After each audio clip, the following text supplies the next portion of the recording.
Bonjour à tous, je m'appelle Jérémy Dumont, je suis en charge de l'animation des communautés pour Humans Matter. Je vous remercie d'être présent ce matin et ponctuel. On va parler ce matin d'innovation managériale. Nous avons un joli panel d'intervenants pour nous parler d'innovation managériale chez Humans Matter. Et on va fonctionner de la façon suivante. Olivier Fronti va nous présenter son point de vue sur l'innovation managériale et présenter aussi Humans Matter et le CIM. Et par la suite, nous aurons Audrey et Alexandre et moi-même qui allons vous apporter des highlights sur les sujets qu'on a choisi d'aborder dans le CIM, donc le campus de l'innovation managériale, qui a lieu la semaine prochaine.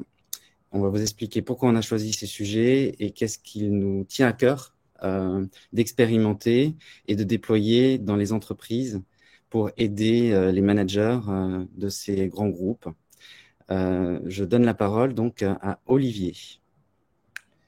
Merci Jérémy, bonjour à toutes et à tous. Alors effectivement, je vais d'abord démarrer par le campus d'innovation managériale et vous dire en quoi est-ce que il a du sens pour Humans Matter dans la façon dont nous l'abordons. Le campus de l'innovation managériale est lancé à l'initiative de l'Institut de la sociodynamique. J'ai un trait, c'est ça devant moi? Non. Un problème d'image? Non, pas du tout. Bon. Ok. Le campus d'innovation managériale donc, est lancé à l'initiative de l'Institut de la sociodynamique dont je suis le vice-président. Et la sociodynamique est l'école des relations humaines, des relations entre les univers sociaux et qui est née dans une ancienne entreprise de conseil qui était Bossard Consultant et surtout à l'initiative de Jean-Christian Fauvet et d'Edgar Morin qui ont apporté en fait tout leur savoir à ces dynamiques et notamment à travers la systémique. Le campus d'innovation managériale, je n'ai pas besoin de dire en quoi est-ce qu'il consiste, hein, c'est de présenter, de faire vivre surtout des approches liées à l'innovation managériale. Et pourquoi Humans Matter s'implique dans ce campus d'innovation managériale. Nous en sommes sponsors et en même temps co-organisateurs. Eh bien, c'est parce que, bien sûr, ce qui va nous intéresser ici, c'est le facteur humain. Humans Matter étant une entreprise internationale de design cognitif, et il nous semble absolument indispensable de contribuer à notre compréhension des registres d'action du facteur humain. Et d'apporter, de vous apporter en fait toute cette connaissance et de vous faire vivre des expériences qui vous permettent d'appréhender ce que la cognition a d'importante dans les comportements et notamment les comportements face à la transition, puisqu'il s'agit, vous avez compris, dans le campus d'innovation managériale, d'aborder la transition. Alors effectivement, hein, cette transition dont on peut d'ailleurs débattre sur le terme et la façon dont nous l'abordons, hein, on voit bien que, en tout cas, elle est majoritairement abordée sous l'angle de nouvelles technologies, de nouveaux outils, voire de nouveaux usages, de nouveaux process, en tout cas, et que ce qui est peut-être en arrière-plan et que nous mettons en premier, c'est la transition des comportements. Il est absolument indispensable de travailler sur les comportements qui permettront justement l'usage de nouvelles technologies, nouveaux outils, nouveaux process, car sans cela, il n'y a pas d'incarnation ni de passage à l'échelle possible. Et c'est ça que nous apportons en fait au campus d'innovation managériale à travers, vous l'aurez compris, l'analyse du facteur humain et de ses comportements. Alors, manager dans ce contexte, on voit bien que nous sommes passés petit à petit de notions, alors petit à petit, je parle dans les 20 dernières années, hein, de managers d'équipe à des managements, on va dire, qui prenaient plus en lien ou qui étaient plus en lien à des problématiques liées à des projets. Et on voit aujourd'hui la nécessité que chacun, dans son management, soit davantage en lien avec la situation et le contexte qu'il vit. Et ce management de situation, ça amène sans doute de nouvelles compétences, de nouvelles capacités face à un manager qui fait face à de multiples injonctions. Alors, dans le campus d'innovation managériale, je vais d'ailleurs l'ouvrir en compagnie d'Étienne Klein et de Laurent Bibard sur le thème de transition et complexité, et avec un sous-titre qui est « L'humain a-t-il le temps d'agir ?» Il nous a semblé important, avec Étienne et Laurent, en fait, d'aborder cette notion du temps court et de celui de l'urgence, et d'ailleurs l'urgence face aux crises dans lesquelles on a traversé et qu'on traversera encore, mais aussi le temps long qui est celui de la transition, et qui pose d'ailleurs toute la question de est-ce qu'on a le temps de la transition, est-ce qu'il ne faut pas d'ailleurs aller plus vite dans des modèles de redirection qui sont des modèles à la fois de rupture mais aussi de renoncement. C'est de ça dont on va parler avec Étienne et Laurent, et ça va être passionnant. C'est la première intervention, c'est la conférence d'ouverture qui sera donc ouverte à tous et à toutes lors de ce campus d'innovation managériale le 25. Et ensuite, nous pensons qu'évidemment, il faut aborder cette capacité managériale à travers un certain nombre de capacités, et qu'on va éclairer au travers de nos interventions de Humans Matter, et puis que nous vous proposons ici d'aborder et de débattre. Il nous semble qu'il y a un certain nombre de capacités qu'il convient d'éclairer à travers le facteur humain. La première, c'est la capacité d'attention, de prendre soin de ses environnements, de l'attention individuelle, mais aussi des attentions conjointes, c'est une capacité clé. Une deuxième capacité, évidemment, alors elles ne sont pas déconnectées les unes des autres, hein, elles font partie de même process cognitif, ou en tout cas d'une façon d'aborder la cognition dans son ensemble. C'est la capacité de décision. On voit bien qu'aujourd'hui, et cette notion de temps est importante, hein, capacité à décider dans un temps court, mais en fonction d'un temps long.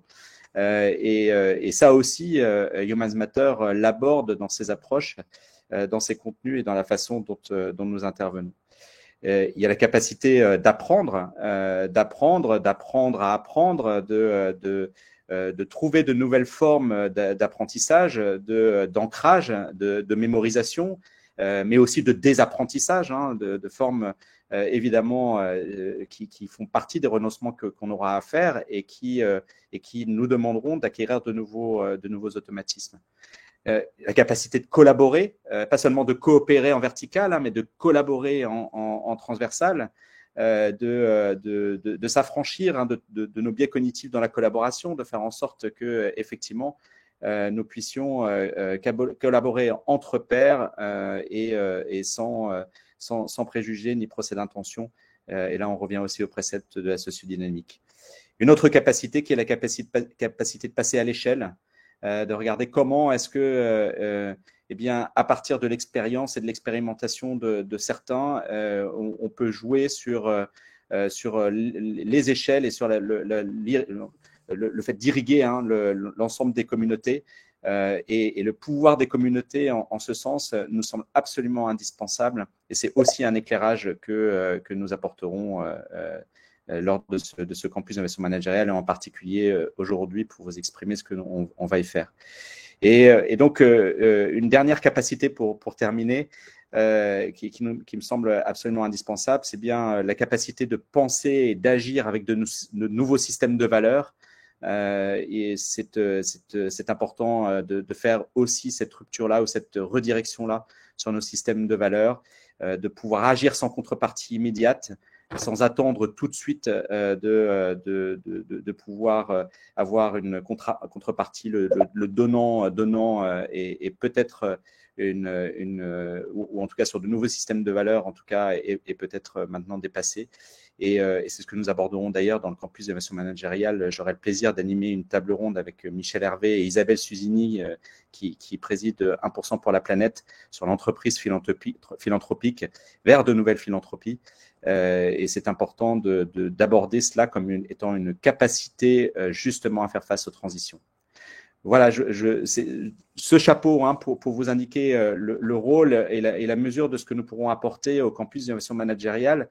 Et je laisse tous mes animateurs, tous les animateurs de Humans Matter vous présenter ce que pourront être les différentes approches. Merci à vous, à toutes et à tous. Et désolé pour ce ray qui m'a défiguré. Là, je ne sais pas ce qui s'est passé. Ray of Light. C'est ça. Donc, vous l'avez compris, on est en plein dans l'innovation managériale et Humans Matter est un partenaire majeur du campus de l'innovation managériale et de notre point de vue, les enjeux des entreprises en termes de transition sont avant tout des enjeux humains. Donc, petit tour de table, vous venez de faire la connaissance pour certains d'Olivier Fronti, qui est donc le CEO de Humans Matter, entreprise de design cognitif dans le domaine du travail, c'est ce qui nous concerne aujourd'hui, mais aussi la santé et l'éducation. Et on a eu quelques mots-clés comme déjà apprendre à apprendre, prendre soin, l'attention. Donc, effectivement, Humans Matter aide chacun à se saisir du potentiel de sa cognition pour se saisir des enjeux de transition. Donc ensuite, vous allez avoir Audrey Gérardin, qui est designer cognitif chez Humans Matter, suivi d'Alexandre Bossier, designer cognitif aussi, et moi-même. Voilà, là je suis designer cognitif aujourd'hui, mais sinon je suis à la communication, au design et à l'animation des communautés chez Humans Matter, et je serai la dernière personne à prendre la parole sur les sujets que j'ai amenés au campus d'innovation managériale. Donc voilà, par exemple, la table ronde dont parlait justement Olivier, complexité et transition, c'est la table ronde d'ouverture. Et je passe la main à Audrey, qui va nous parler de prendre soin. Merci beaucoup, Jérémy. Donc oui, parmi les ateliers qu'on vous propose, il y en a un qui va s'atteler aux questions plutôt de l'apprentissage et de la transmission. Pour vous expliquer un petit peu les enjeux ou les réflexions qui nous ont menés à créer cet atelier, on est parti d'un constat qui est que dans les entreprises, il y a un réel enjeu autour des compétences, des soft skills, des compétences comportementales qui sont utilisables ou qui permettent de s'adapter à différents secteurs, différents milieux, différents métiers. Et on s'est posé la question de comment développer, apprendre ces compétences-là, mais surtout les incarner. Car on se rend bien compte qu'il ne suffit pas d'y être sensibilisé, il ne suffit pas d'en connaître les enjeux pour forcément les appliquer au quotidien. Et pour répondre à cet enjeu-là, on a créé un atelier qui utilise une sorte de pédagogie inversée qu'on appelle les Learn Tank, qui sont des ateliers expérimentaux, expérientiels, qu'on fait plutôt souvent sur un format un peu plus long que celui d'une heure, et qui vont regrouper des personnes dans un collectif ouvert avec des personnes qui se connaissent pas ou se connaissent peu, et qui vont expérimenter ensemble certaines de ces compétences-là, notamment pour comprendre en fait les mécanismes qui sont derrière et notamment les mécanismes qui leur sont propres, ceux de leur cerveau, de leur capacité à apprendre, de la capacité à incarner ces compétences-là aussi, et donc à les développer. Lors du vendredi, c'est du jeudi 25, on aura l'occasion à 1 heure de parler et d'expérimenter autour d'une compétence que nous, on appelle d'ailleurs métacompétences, parce qu'on pense c'est des compétences qui sont tellement transverses et tellement puissantes qu'elles ont cette capacité en fait à nous permettre de nous adapter à tous les milieux et à développer aussi d'autres compétences. Et on parlera donc du prendre soin, la capacité de prendre soin en entreprise et de ce que ça implique, et notamment des façons dont on peut permettre de développer ce prendre soin dans nos écosystèmes, dans nos équipes et parmi nous-mêmes. Voilà, ce sera le premier rendez-vous que je vous présente. Et le deuxième, alors, j'ai pas la slide, hein, du coup. Bon. C'est pas grave. Est-ce que tu peux nous parler de la fresque Oui. Alors, il y a un deuxième atelier aussi sur le format 1 heure qui aura, lui, lieu plutôt, c'est vendredi matin, qui ne sera pas animé par moi, mais qui sera animé par Alban Torette, que je représente aujourd'hui. Et il s'agit d'une fresque, la fresque du facteur humain. Donc, certains d'entre vous connaissent peut-être les fresques du climat. Ici, la fresque du facteur humain, elle répond à un enjeu qui est celui que, on sait que il y a besoin de changer. Si on prend l'exemple, par exemple, de la transition écologique, de la crise qu'on est en train de vivre, on sait qu'il y a un enjeu à se mettre en mouvement, à changer et à faire bouger un collectif. Néanmoins, on voit que il y a de réels freins, c'est compliqué, de faire évoluer un collectif. Et cette fresque, elle a pour but de venir illustrer les éléments du facteur humain qui sont en jeu lorsqu'on essaye de faire évoluer un collectif. On y parle notamment, par exemple, des émotions, des biais, et puis d'autres notions comme l'apprentissage, la mémoire, l'appartenance sociale. Et on utilise cette fresque vraiment pour arriver à décrypter une situation. Pourquoi aujourd'hui nous sommes peut-être dans l'incapacité de bouger ou d'évoluer. Voilà, donc ce sera un moment surtout de partage et d'analyse autour d'une problématique de transformation commune. Merci beaucoup, Audrey. Si vous avez des questions, vous pouvez les poster maintenant dans le chat, enfin, dans l'onglet questions, et on les prendra à la volée. Donc, prendre soin. Alexandre va nous parler d'attention conjointe. Oui, bonjour à tous. Effectivement, c'était effectivement un des mots-clés, une des notions clés abordées en introduction par par Olivier. Donc dans notre approche du facteur humain par la cognition, enfin par les comportements et la cognition, il y a une fonction peut-être qu'on peut considérer comme la fonction cognitive la plus fondamentale, la plus essentielle, qui est celle de l'attention. C'est-à-dire Jean-Philippe Lachaud, qui est un des plus grands spécialistes français de l'attention avec qui on a eu la chance de travailler et d'échanger, définit l'attention comme un espèce de filtre mental, en fait. C'est-à-dire que c'est la fonction cognitive qui détermine quasiment l'ensemble de notre vie mentale et donc, par rebond, qui définit en partie l'ensemble de nos comportements.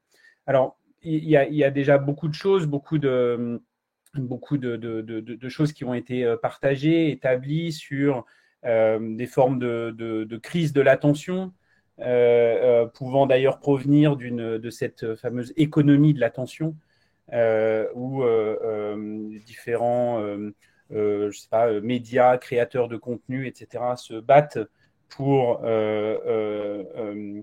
acquérir nos temps de cerveau disponibles, pour reprendre des termes qu'on a pu beaucoup entendre. On sait quelle est l'importance de l'attention dans l'apprentissage, notamment chez l'enfant, etc., etc. Mais tout ce qu'on a voulu explorer et qu'on va expérimenter aussi dans cet atelier que j'animerai avec Riyad Lebib, qui est docteur en neurosciences, c'est ce qu'on appelle les phénomènes d'attention conjointe, c'est-à-dire la capacité à faire attention à ce à quoi les autres font attention.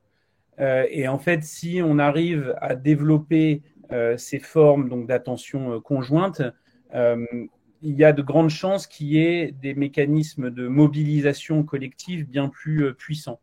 Voilà, en tout cas, je dirais, c'est un pari assez peu risqué qu'on fait. Hein, on sait bien, et je pense que ça appelle des choses à chacune des expériences que l'on vit.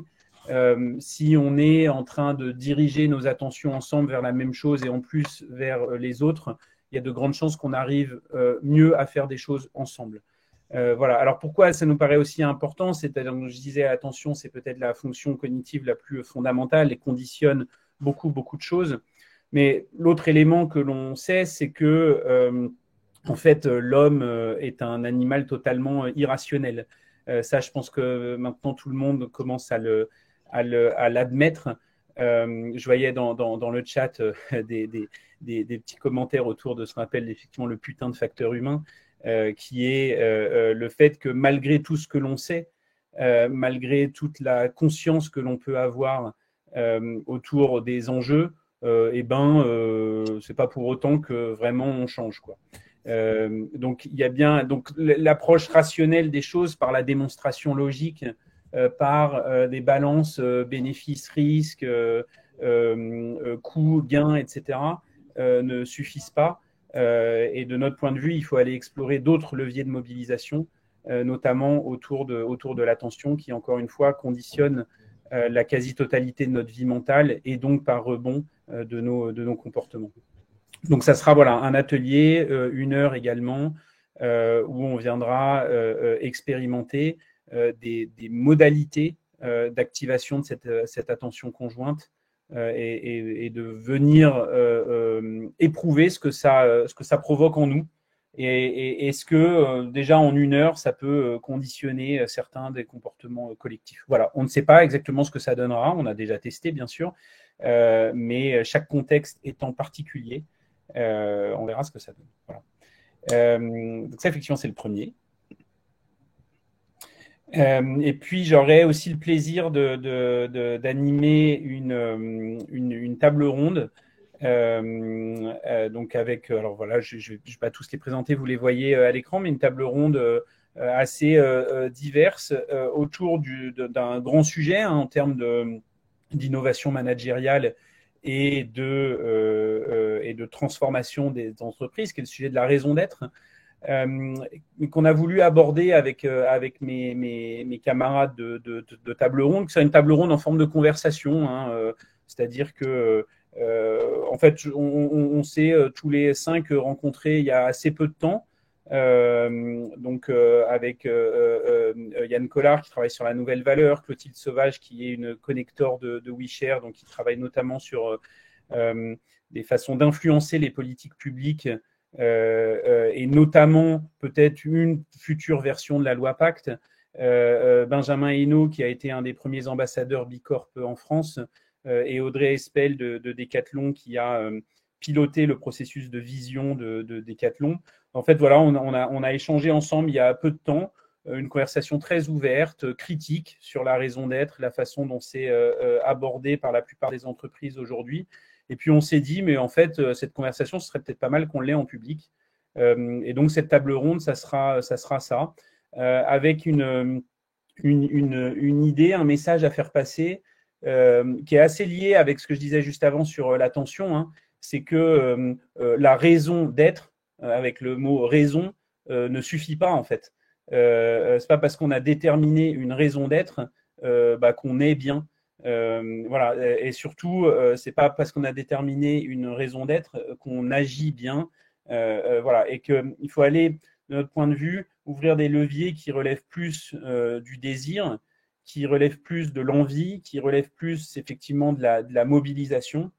Et donc on veut discuter de ça, peut-être aussi en abordant, et ça effectivement ça sera Clotilde de WeShare qui nous amènera ça, avec des inspirations venant de l'approche qu'on appelle la théorie du donut. Je ne sais pas si vous êtes familier avec ça, qui cherche à prendre en compte les limites planétaires et sociales dans les stratégies des entreprises, mais également des choses venant de la redirection écologique, d'Origins Media Lab, etc., qui vont chercher à nous donner des éclairages sur la mission des entreprises, qui n'est pas que de l'expansion permanente et de la croissance sans aucune fin, qui n'est pas non plus l'entreprise super-héros qui est là pour sauver le monde, mais peut-être déjà, si l'entreprise pouvait réinspirer du désir d'agir et redevenir un vrai lieu de développement humain, on se dit que ce serait déjà pas mal. Voilà. Merci Alexandre. Alors, c'est à moi de parler du pouvoir des communautés. Pourquoi j'ai choisi ce sujet? Déjà, c'est un sujet qui me passionne. Je pense que ça va faire peut-être une vingtaine d'années que j'aime animer des communautés, jouer sur l'intelligence collective, créer des dynamiques collectives.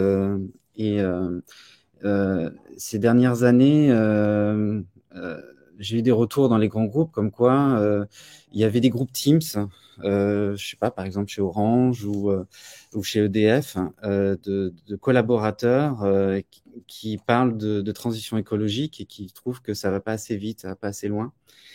Et j'ai l'intime conviction que la transformation ou la transition écologique dans les entreprises passera par un mouvement collectif d'individus, bien sûr accompagnés, aidés aussi par la direction générale et la ligne managériale, mais je pense que ça va être et je le souhaite en tout cas, un enjeu collectif et tout le monde va pouvoir collaborer, se mettre en mouvement sur ces enjeux-là.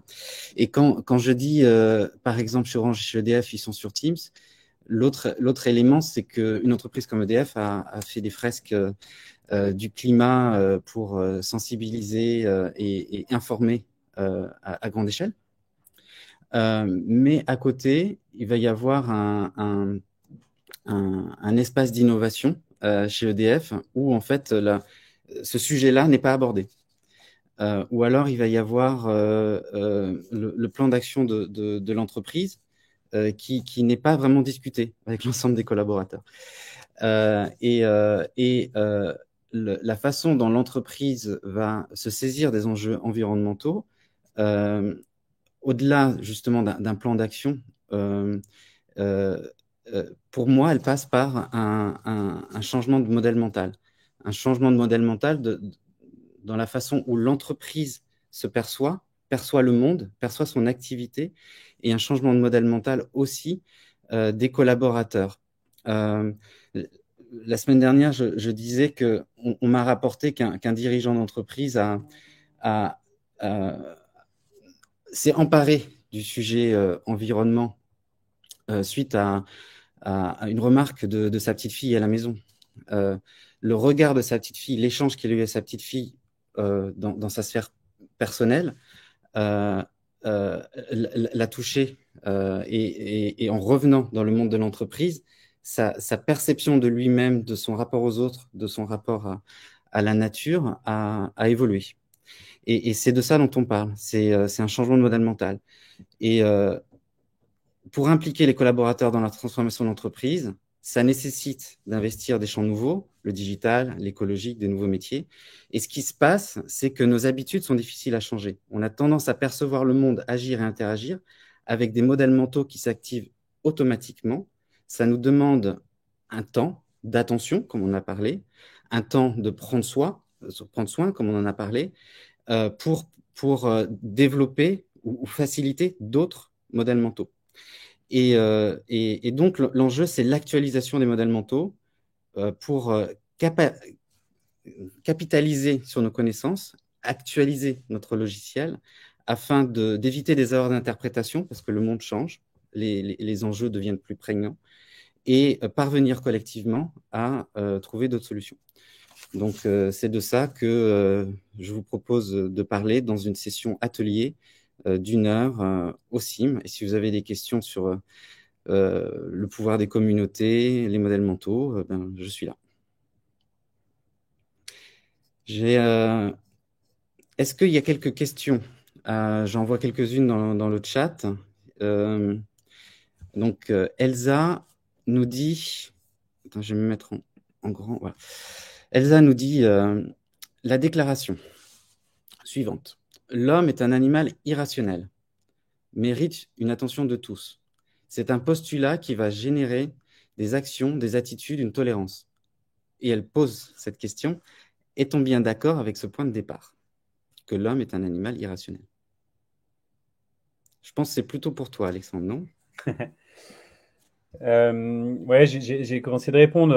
Effectivement, si on voulait être parfaitement précis, on dirait partiellement ou comment dirais-je, ou souvent irrationnel. Et quand je dis ça, je ferai référence aux fameux 2 systèmes de pensée de Kahneman, hein, donc système 1, système 2.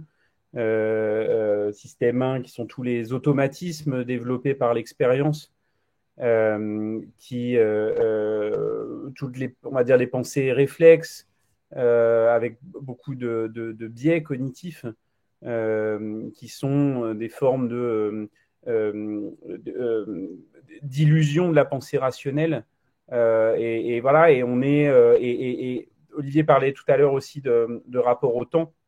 En fait, quand on n'a jamais le temps, on est souvent quand même complètement bloqué dans ce système 1 fait d'automatisme. Mais effectivement, l'homme est aussi un animal rationnel à certains moments, capable d'activer ce système 2, une pensée plus lente, plus réfléchie, et qui arrive à se baser sur des faits pour prendre des décisions. Donc effectivement, il n'est pas complètement irrationnel, encore heureux, mais il l'est quand même à certains moments. Et on peut partir du postulat qu'il l'est peut-être de plus en plus, notamment du fait de ce que Gérald Bronner a appelé l'apocalypse cognitive. Voilà, c'est-à-dire du fait qu'on se fait de plus en plus voler notre attention par tout un ensemble de produits, d'interfaces, etc., qui cherchent en permanence à la capter. Et si je ne peux pas, si je ne suis pas maître, en tout cas en majeure partie, ou au moment où j'en ai besoin de mon attention, je ne peux pas activer ce système 2 qui me permet d'être rationnel. Et puis je vois un message de Michel dans le chat, une référence à Dan Ariely sur son ouvrage Predictably Irrational, et c'est vrai. Et puis on pourrait rajouter que tout le mouvement qu'il y a eu et l'intérêt qu'il y a eu autour des nudges est une forme d'acceptation, peut-être malheureuse à certains moments, que justement l'homme est irrationnel. Puisque en fait, s'il était parfaitement rationnel, on pourrait s'en remettre à sa capacité logique en permanence. Le fait que beaucoup de monde se soit intéressé et se soit plongé dans les nudges, c'est une forme d'acceptation que l'homme est en grande partie irrationnel. Donc, vu qu'il est en grande partie irrationnel, arrêtons de chercher à le convaincre. Changeons des choses dans son environnement pour conditionner ses choix. C'est ça la philosophie du nudge. Donc, question sur qu'est-ce que ça demande aujourd'hui dans les entreprises de se saisir des enjeux de transition? Est-ce que c'est une question de connaissances, de compétences, de modèle mental, de modèle économique? Question ouverte avec quand même quelque chose assez dirigé vers Olivier et potentiellement Audrey. Un peu tout ça, ce que tu viens de dire, Jérémy. Je voudrais juste rebondir avant sur ce qu'évoquait Alexandre pour dire que il y a aussi une façon, je dirais, de rediriger les attentions et de travailler sur la rationalité, c'est la mesure. C'est-à-dire que la mesure, et elle est clé pour nous chez Humans Matter, qui va permettre derrière de nouvelles mesures, c'est-à-dire pas celles qui apportent du résultat, mais celles qui vont projeter du potentiel. Ça, c'est très important. C'est-à-dire que dans les éléments de mesure, c'est de regarder comment est-ce que les trajectoires et la capacité à évoluer dans des trajectoires va être essentielle pour nous tous humains dans la redirection écologique et environnementale qui est là. Et donc, c'est un des points clés aussi qui va nous permettre je dirais, de passer du système 1 à système 2. C'est peut-être aussi le petit système 3 qui va permettre de nous dire attention, là où on en est aujourd'hui, par des éléments de mesure, nous permettront d'acquérir de nouveaux comportements. C'est d'ailleurs ce qu'attendent également, je pense, un certain nombre de dirigeants. On voit bien que la mesure de la performance sont des mesures de performance passées, que les KPIs, etc., dans lesquels on a été enfermés, orientent les managers vers des automatismes qui sont des automatismes, je dirais, de protection, de process, de contrôle, et vers des performances attendues. Donc, on sait exactement à peu près dans les systèmes de management intégrés ce que vont apporter, puisqu'on a les mêmes, elles abordent à peu près les mêmes questions, donc on va avoir à peu près les mêmes réponses. C'est les sujets sur lesquels on est interrogé nous-mêmes par nos clients sur ces sujets-là. Et donc, repenser des systèmes de valeurs, c'est clé dans le système de management intégré. Et ensuite, peut-être un deuxième volet qui me semble important d'aborder, c'est ce qu'on appelle tout ce qui est autour de l'agentivité, de la capacité de chacun à développer son pouvoir d'agir sur son environnement.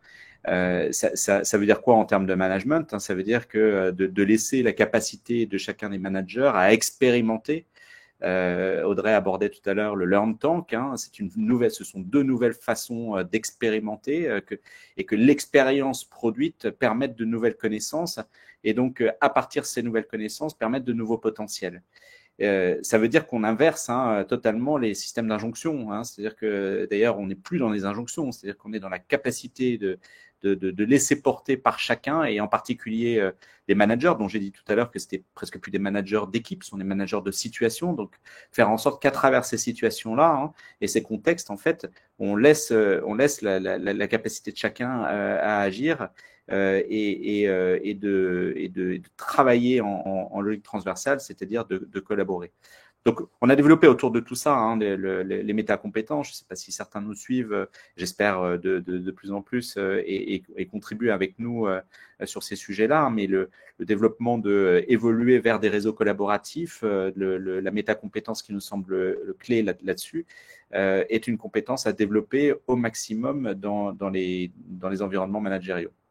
Voilà, peut-être quelques points de vue sur le management. Il y en a beaucoup d'autres. On pourrait passer là, je pense, 3 ou 4 jours. Facile. Audrey, peut-être une question pour toi de Laura Arnaud. Comment changer nos automatismes sachant qu'ils proviennent de notre inconscient. Alors déjà, proviennent-ils vraiment de notre inconscient? Et je crois que par automatisme, on parle d'habitude peut-être. Oui, exactement. Alors, merci Laura pour votre question. C'est un sujet très intéressant qui a aussi été un sujet de certains des ateliers Learn Talk qu'on a pu faire dans le passé. En effet, en tant qu'humain, on est plein d'automatismes. Et c'est des automatismes qui sont essentiels à notre vie, notre survie, qui viennent un peu de notre nature voilà, ancestrale, qui sont des automatismes qui nous permettent d'aller vite, de faire des choses de façon efficace et de nous défendre. Mais on se rend bien compte, et notamment autour des questions de transition écologique, que ce sont des automatismes qui nous limitent, qui nous bloquent, en tous les cas, dont on a énormément de mal à se défaire. J'ai vu dans le chat qu'on a commencé à parler d'Olivier Houdet et du processus d'inhibition, pardon, et c'est tout à fait vrai.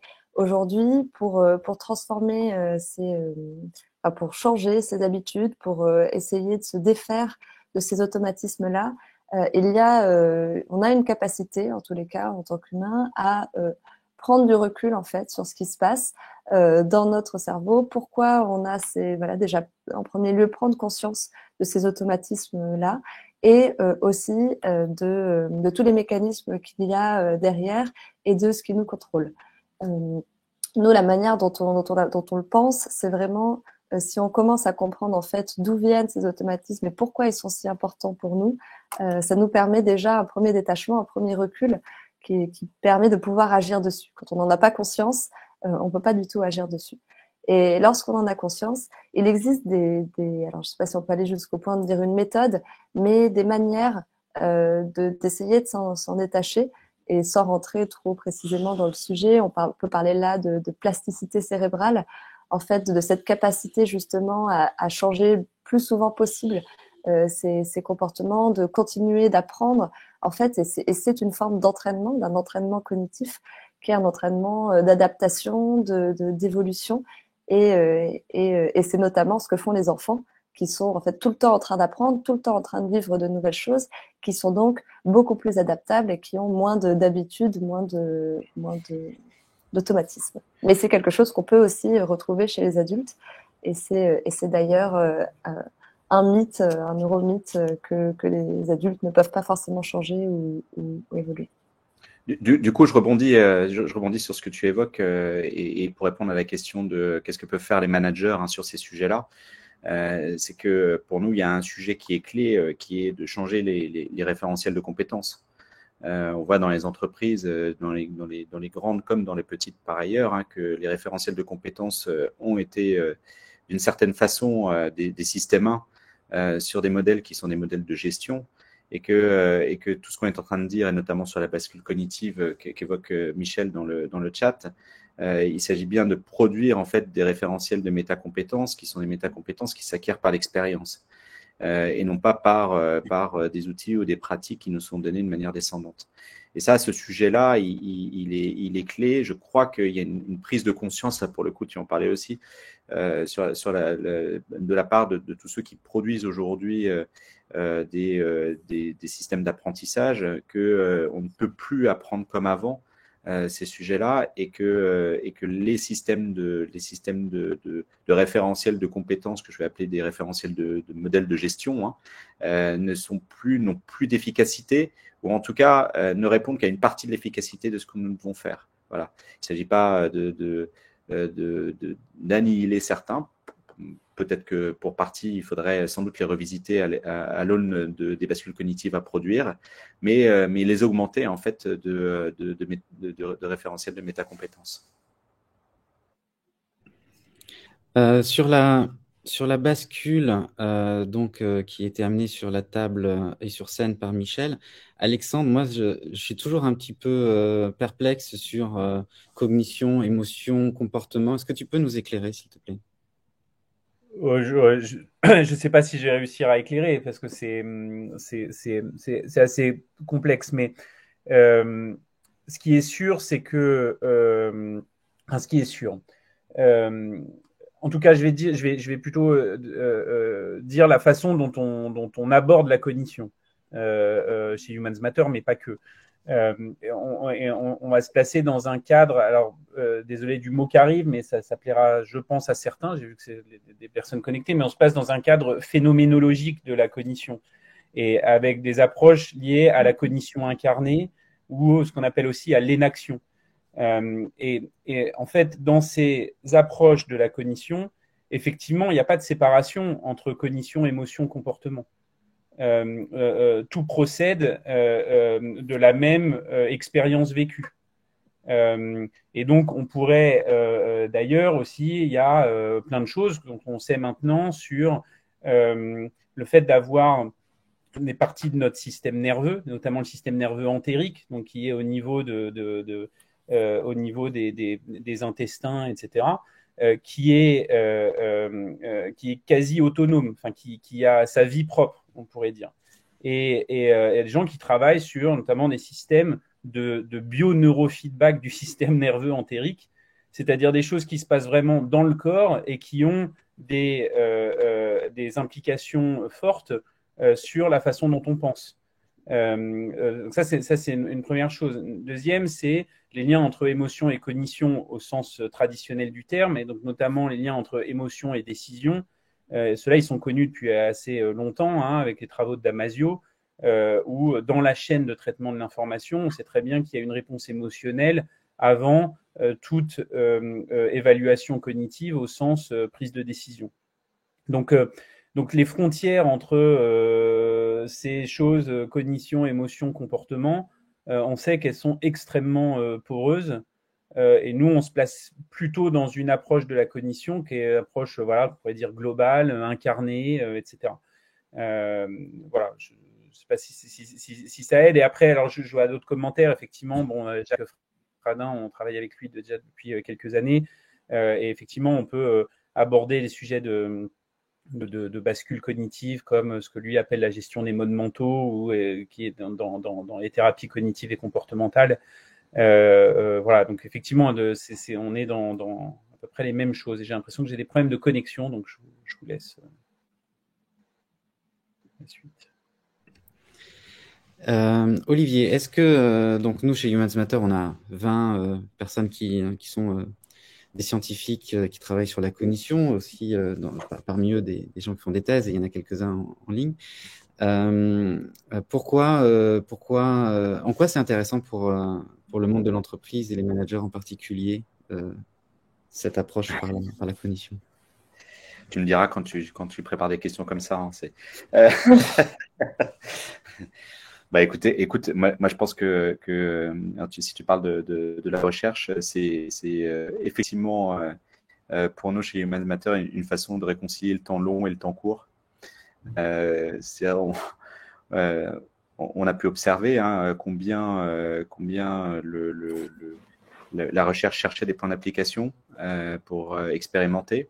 Ça, c'est un premier point. Le deuxième, c'est que les sciences cognitives nous permettent de croiser, qui sont des sciences interdisciplinaires, qui nous permettent de croiser des points de vue et des travaux de recherche à des fins d'expérience. Et aujourd'hui, en fait, je dirais, si les entreprises pouvaient faire ce croisement interdisciplinaire, permettrait de mettre des cerveaux ensemble, de travailler sur des approches qui proviennent de l'expérience et de l'expertise de chacun, je pense qu'elle gagnerait fortement en clairvoyance et en efficacité. C'est ce qu'on apporte en termes de contenu et d'expérience aux entreprises. Et je dirais que sur ces sujets-là, en fait, il y a les managers, je crois, recherchent, quand on parle de donner du sens et d'essayer de produire des schémas, de renouveler des schémas. En réalité, ce qu'il faut, c'est faire en sorte que les managers puissent créer eux-mêmes le sens et l'incarner ensuite. Ce sont ces bascules-là, alors je ne sais pas s'il faut que j'utilise encore le mot bascule, mais ce sont ces mécanismes-là que nous proposons en fait dans le cadre des dynamiques managériales qui sont forcément des dynamiques au long cours, au parcours, qui permettent d'exprimer et de vivre, de faire vivre en fait des expériences qui sont des expériences éclairantes sur les prises de conscience nécessaires et les bascules nécessaires. Voilà. Et je crois, enfin, au regard je dirais, des interactions qu'on a aujourd'hui avec notre écosystème, hein, on était, je sais pas, une poignée d'années, il y a 3 ans, on devait être 60, on est aujourd'hui à peu près le double. Je crois qu'il y a une prise de conscience de ce qu'apporte le facteur humain, de la compréhension du facteur humain dans les systèmes managériaux, parce que on a trop souvent, je dirais, et sans doute attendu, et trop longtemps attendu autour de systèmes qui sont des systèmes automatiques et répétitifs. Voilà. Et qu'aujourd'hui, il faut donner les moyens de nouvelles prises de conscience et des expériences à faire vivre. Alors, je ne sais pas si j'ai répondu complètement à ta question, Jérémy. Bien, merci. Il nous reste encore quelques minutes pour quelques questions. Et on va terminer. Oui, je réponds à Elsa, ou en tout cas, j'alimente ça. On travaille, nous, on contribue beaucoup à l'Institut des hautes études pour la science et la technologie, l'IHEST, hein, qui est sous la tutelle du ministère de la Recherche et qui produit des parcours pour une 50aine d'auditeurs par an et qui travaille sur tout l'environnement de sciences et société, hein, de la façon de pouvoir justement travailler sur ce lien entre les sciences et les projets de recherche et la nécessité de les embarquer dans des projets de société.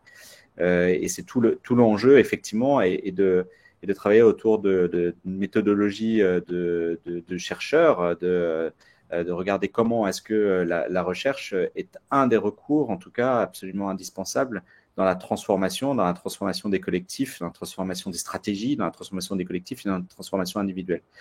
Et c'est clair que les analogies qu'on peut faire et les expériences qu'on peut faire, donc nous, on travaille justement sur l'ingénierie pédagogique de l'IHEST de ce point de vue-là aussi, et sur des contenus, est clé dans la façon d'embarquer la science, et donc le temps long, dans des temps courts de performance d'entreprise.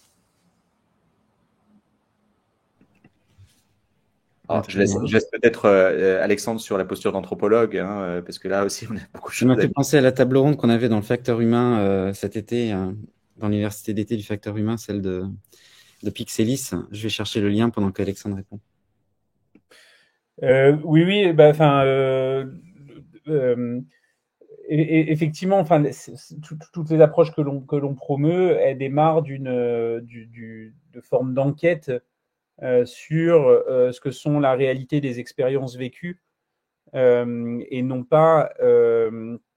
Et donc ça, effectivement, c'est une posture d'anthropologue plutôt qu'un point de départ qui serait l'évaluation d'une situation faite par des personnes soi-disant en charge. Voilà, donc je peux vous donner un exemple super simple là-dessus et très pratique. On constate à quel point, et ça c'est vraiment de l'innovation managériale, pourtant on est sur des choses basiques. Moi, ça me frappe à chaque fois à quel point il y a peu de culture de retour d'expérience dans les organisations. Or, en fait, le retour sur expérience est peut-être le levier d'apprentissage le plus puissant. C'est-à-dire, en fait, être capable de revenir sur ce qui s'est passé dans un collectif, savoir en faire le récit, et savoir en faire le récit pour lui donner du sens et pour en tirer des enseignements. C'est finalement une pratique qui n'est pas si compliquée, quoi, hein. Je veux dire, se raconter, on prend un groupe de personnes et que le groupe de personnes arrive à raconter ce qui s'est passé, comment ça a été vécu, effectivement les émotions que ça a provoqué, etc., etc. Et de partir donc de ces expériences vécues pour ensuite en tirer des apprentissages qui permettent à l'organisation d'évoluer. Voilà, donc ça, c'est effectivement des approches que l'on promeut et que l'on pratique et qui sont en fait assez différente des pratiques dominantes dans les entreprises, où encore une fois, par des formes de croyance sur du gain de temps, de l'efficacité, etc., et ben en fait, on ne prend plus le temps de regarder ce qui se passe réellement. On veut aller tout de suite à l'évaluation de ce qui se passe en forme de point fort, point faible, ou alors non, il ne faut pas dire point faible, donc on dit levier d'amélioration. Et en fait, on est tellement sur point fort, levier d'amélioration, qu'on perd le contact avec ce qui se passe réellement. Voilà, donc effectivement, nous, c'est des choses qu'on travaille. On a développé des outils, voire même des technologies pour ça, dont une qui s'appelle Anthropovise, qui part vraiment d'une démarche anthropologique sur l'expérience vécue, en permettant à chacun de l'exprimer et de la qualifier afin de faire émerger des nouveaux leviers d'évolution des organisations. Voilà, donc, et ça demande beaucoup d'humilité aussi. Ça n'a pas l'air comme ça, mais... Et il y a un mot-clé aussi, alors parce que j'y pense là, parce que c'est un échange que j'ai eu avec une DRH hier. Et j'étais très très heureux de voir à quel point elle avait amené ce mot-clé que je vais citer juste après très vite dans la conversation, qui est le mot vulnérabilité. C'est en fait une des clés, et c'est peut-être aussi un des grands leviers d'innovation managériale. C'est le jour où en fait un grand nombre de managers va accepter sa vulnérabilité. Et en fait, à partir du moment où donc ça veut dire quoi? Ça veut dire accepter qu'on puisse se tromper, et puis que en fait c'est pas si grave, qu'au contraire, si on se trompe, qu'on a fait le mauvais choix, la mauvaise décision, etc., ça va peut-être nous permettre d'apprendre, etc., etc., et de dire mais en fait peut-être que moi, manager, quand je regarde une situation, c'est peut-être pas moi qui la comprends le mieux. Donc, si j'accepte ma vulnérabilité, je vais aller me réintéresser à exactement la situation telle qu'elle est vécue et telle qu'elle se passe, plutôt que telle que je l'analyse, parce que je suis censé, moi, l'analyser mieux que les autres, vu que je connais mieux ce qui se passe. Enfin, voilà. Enfin, bref, c'est pareil, ça pourrait durer pendant des heures, cette discussion, mais c'est aussi quelque chose de clé de notre monde. Enfin, c'est un levier, c'est bête, mais c'est un levier d'innovation managériale que d'accepter sa vulnérabilité et de se réintéresser au réel plutôt que de chercher toujours les nouveaux outils qui créent des interfaces entre nous et le monde. Ça me donne aussi l'opportunité de parler de notre événement de demain sur comment prendre soin de la santé mentale en entreprise, avec donc un retour d'expérience d'Orange sur un module de formation sur le lâcher-prise co-conçu avec Orange et Humans Matter. Voilà. On va bientôt se quitter, c'est un peu triste, mais il y a plein d'opportunités qui arrivent, en particulier donc avec le CIM de se retrouver. Donc, le campus de l'innovation managériale, c'est donc la semaine prochaine, le 25 et le 26 novembre.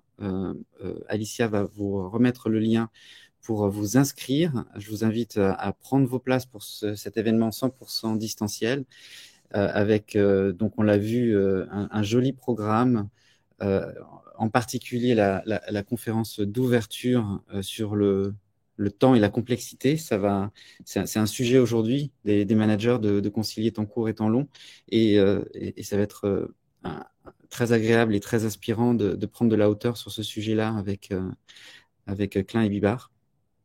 Et donc je vous invite aussi à suivre donc les différentes tables rondes et ateliers que Humans Matter a conçu, et dans la plupart des cas, ce sont des expérimentations et on est en train d'apprendre et de progresser, et on aimerait partager ça avec vous. Je vous remercie pour votre présence aujourd'hui, et donc je vous dis à bientôt. À bientôt, merci. Bonne journée. Bonne journée.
On vous dit au revoir. À bientôt.